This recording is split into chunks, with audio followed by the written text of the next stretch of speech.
Welcome back to Summoner's Choice, where you, the community, got to choose Hercules to be added to Marvel Contest of Champions, and we are documenting every step of the way. Now, last time we talked about the initial concept art, the preliminary brainstorms on abilities, and what kind of animation and visuals will be necessary to move forward. Now, today, we're talking about 3D modeling, and it's an amazing world to discover. And of course, we've got Jim Perry on deck here to explain how we go from a 2D sketch into 3D space and beyond. All right, Jim, here we are again. Welcome back. And it looks like we are jumping off of the page and into the 3D world. Yeah, absolutely. We're going to talk a little bit about our artists and how incredible they are and how what they build always blows me away. All right, awesome. So, question for you then. Last time we spoke, we talked about possible tech requests and, seeing if we can reuse things from a library or if we have to create something from scratch. Are we following a similar process here? So normally we'll have some things we'll build from scratch, like weapons.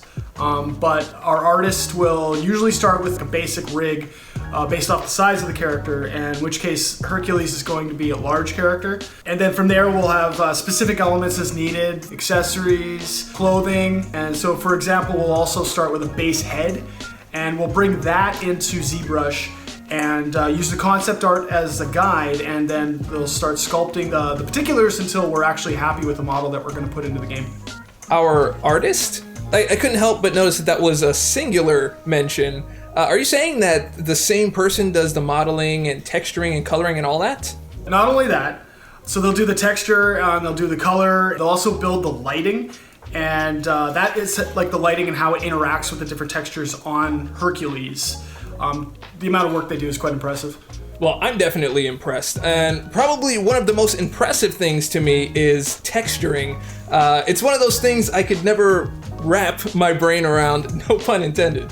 Come on, Dave. Your puns are always intended.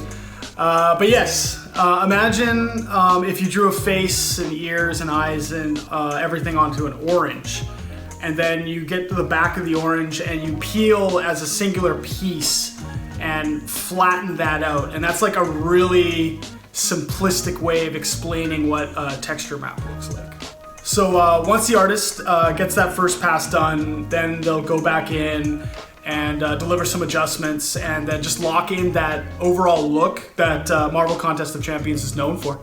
So I know we have our animator standing by. Do they just take this model and get right to it? Almost. So because we have preset rigs, and the skeleton's mostly done. There's some custom work that might need to be finished. And then the modeler would just make sure that the joints look good and the movable parts are all working.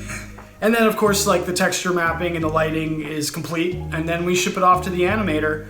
And watching the champion come to life, it's just gonna blow you away.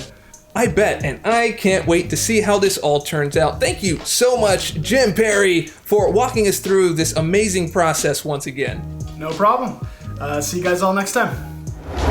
Well, there you have it, Summoners. Hercules is looking absolutely fantastic. Now make sure to tune in on the next episode where we get to check out our animator and how he brings Hercules to life. You're not going to want to miss it, so make sure that you click like, subscribe, and share, and we'll see you in the battleground.